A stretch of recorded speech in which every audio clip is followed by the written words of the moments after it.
distractions because CW was. Here's a hot take. I didn't mind Gotham Knights. Wow, that was I figured the silence would be equal. Well, Okay. I mean, Mike, how are you zooming in? We have the same camera. It's called favor. I'll say this when it comes to Gotham Knights. So the week in 2023, whenever the only DCCW shows you had left were The Flash, Superman and Lois, and Gotham Knights, the week that the Flash finale aired, Gotham Knights was not my least favorite show that week. I'll say that much. Yeah. The only good part of the finale was the anything that focuses on the title character. Yeah. It played with interesting ideas. Listen, Gotham Knights, I mean, but well, I mean, they also it was also really stupid how the people making the Gotham Knights game, WB Montreal, they actually had to come out and make an official statement and say, yeah, this thing that we're doing has no connection to this thing over here. It's like people with a shred of common sense wouldn't confuse those two things. It's the internet. Nobody has common sense. Better than the damn game. God, that game was bad. So gameplay was not good, but as far as a narrative, I would probably say the game did it better because the narrative was that game's strongest suit. Well, when you have total access to the likes of like Nightwing, Batman, Red Hood, Robin, and Batgirl, right. It makes the narrative a little easier to swallow. Whereas I mean, they still had interesting characters with the show. Yeah, because you had Harper Row, you had Stephanie Brown, and you also had Carrie Kelly. Yeah, but then you make up your original character as the main. Turner Hayes. That was so stupid. Okay, I agree to a point because at the end of that season, when they reveal where he comes from, I was like, oh, that's clever. Yeah. They should have started the show off like that. I didn't finish watching it, so what happened? So it turns out Turner Hayes' parents were actually assassins trained by Henry Ducard. Yeah. Oh, shit. Who trained Batman. Yeah. Right. Why didn't they just do that from the jump? Bingo! They should have ended exactly what they should have ended the pilot that way. Well, I mean, if we want to be fair, the show had Batman get shot through a window with a gun that he had in a hidden secret compartment. Yeah, but if they did what he just said from the beginning, like that show could have been way more interesting. Exactly, but they weren't that smart. I mean, look at the Batman cowl. It was this big. That was some Party City shit. That was horrible. That wasn't even Party City. That was Dollar Store. I don't even know. Yeah, probably. That's how your dad was Batman. Oh my God, Bruce Wayne was not a good one. If he died from falling out a window and not even having no other tech. How the fuck was he Batman for so long, and why was Harvey Dent not Two-Face? Yeah, that don't make sense. That was one thing I was like, I don't buy that. Even though in terms of like acting and performance, Misha Collins was probably the best on that show. Absolutely. I loved his Harvey Dent. I love the duality of it. I don't disagree with any of that. But like just from like a lore standpoint, it's just kind of like, really, we're gonna go Batman have his whole fucking career and have Harvey Dent not be Two-Face? Like, what the fuck? Well, that the CW or lore killers. Carrie Kelly was I don't even think it's that too. They also have restrictions on what they couldn't do. That's true. They did. You're not wrong. It's like, why allow them to do a show that with the bottom of the barrel of who you get to choose from if you can't use Batman and integrate him into the story, then what was the point? Like they should. Well, not only that, like not only could they not use Batman, they couldn't use Dick, they couldn't use Jason, they couldn't use Tim. I'm just like, well, at that point, why don't you just use fucking Damian? Why did you just use Barbara? I mean, they used Cassandra Cain. Because Barbara can be used. They did use Stephanie. I will give them credit there, and that was like probably the most well-known of the actual family characters. I will say, like the Harper Row love got me. Like I like that they did use Harper Row. That was cool. Yeah, that was cool. I mean, and you could see hints of like, okay, she is definitely got that Bluebird sort of energy to her. Oh, 100%. So they got that part right, but.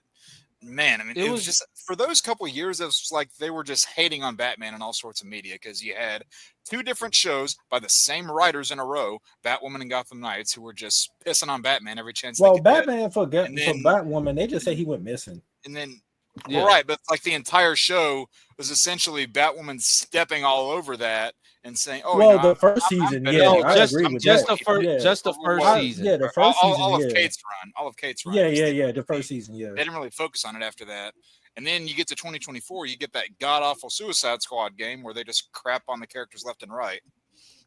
Yep. But that's what I'll say. Like Batwoman, once like Kate was gone and the writers finally realized, oh, we have to stop trying to shoehorn in anything about Kate because we actually have a main character that people seemingly like now. They got it straight. But the whole thing, like the CW, like, okay, so we're gonna do the same premise. We're gonna have two Gotham cities on the same network that are not connected in any way whatsoever. The fact that Gotham Knights wanted us to believe that an entire city would believe that 4 kids conspired to kill Bruce Wayne. Why did they just take the Gotham Knights? Like, if they were going to introduce new Gotham characters, just do it in Batwoman. Why'd you create? That's what I said. That's what I said. Because you still introduced the same character that you already had. And honestly, the one that we got on Batwoman was more interesting. Yeah, and they still could have stuck to that C grade level of introducing, characters that were not super well known, but well known by readers. People like Stephanie Brown and Harper Rogue. Right.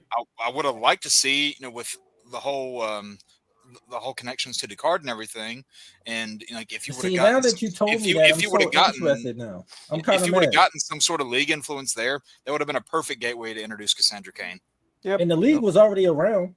They did it in Arrow. They were already established, so you didn't need to do it over again. Well, you just have them show up. Well, did they ever? Court of Owls, which was they didn't ever classify what Earth that was set on, did it? Well, everything is combined. Well, no, not everything. Batwoman was on Earth 1. Right. Batwoman Earth was Prime. But Batwoman was Earth Prime, but Gotham Knights was a different Earth. I'm saying they should have took whatever that story was and just had it be in Batwoman. That's what I'm saying. Yep. Oh, yeah. Instead of doing a whole different show, you could have just integrated some of that into that story. Like that. You definitely know that Batman had a history with the League of Assassins because I think it's during the prison arc in Arrow where Talia's you see Talia again. She's like, hey, I ran in foul of this old enemy in Gotham. I was like, well, there it is right there. Yep. They are such a missed up. Why would you cancel one Batman adjacent show to give us a worse one? Like, and it was the same. It was the same people. Same people. Yeah, same people. And they blamed. They said it was because WB didn't want to pay for the studio space. But you want to pay for the studio space for another Batman adjacent show? That doesn't make sense. No, it's just because they've been so anal about Batman appearing on TV appearances and things like that. I'm surprised, given that. I'm surprised Gotham was able to air for as long as it did, and the fact that they even got away with showing as much of Batman as they did in the finale. That was Batman. Damn, yo, I'm kind of mad now, bro. That whole premise behind his character, they could have did that in Batwoman. What Turner's character? Why did he do that in Batwoman? Yeah, and then introduce, because they could have had Stephanie Brown and Harper Row be inspired by what Batwoman did, and want to go out there and be vigilantes or whatever. Or hell, if you want to introduce another C-level character that is still known by some fans, if you want to bring in something like the Order of Saint Dumas, bring in Michael Lane. It'd be a good character to actually show there, and someone that they would probably like to adapt, I imagine. But nope.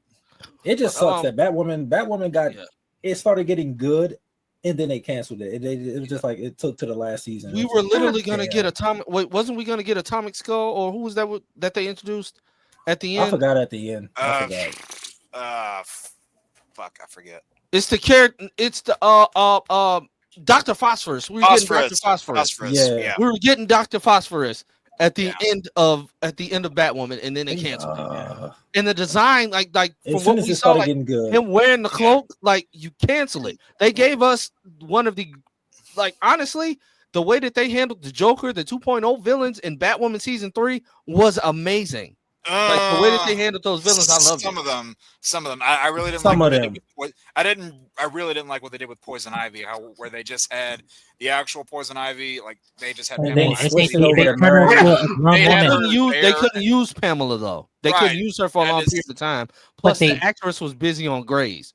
But they aged up a little girl with the mind of a minor, and now she's a full-grown woman. That's Gotham. That's Gotham. Not that's that anyway. I don't want to demonetize. Yeah, that's Gotham.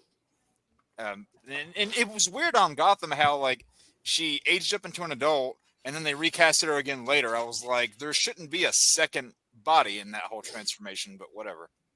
She's even more mature. And yeah, because she's played by what the hell is her name from Flash? What the hell was that? What the hell is her name? Bridget? Regan? No, talking about the other one.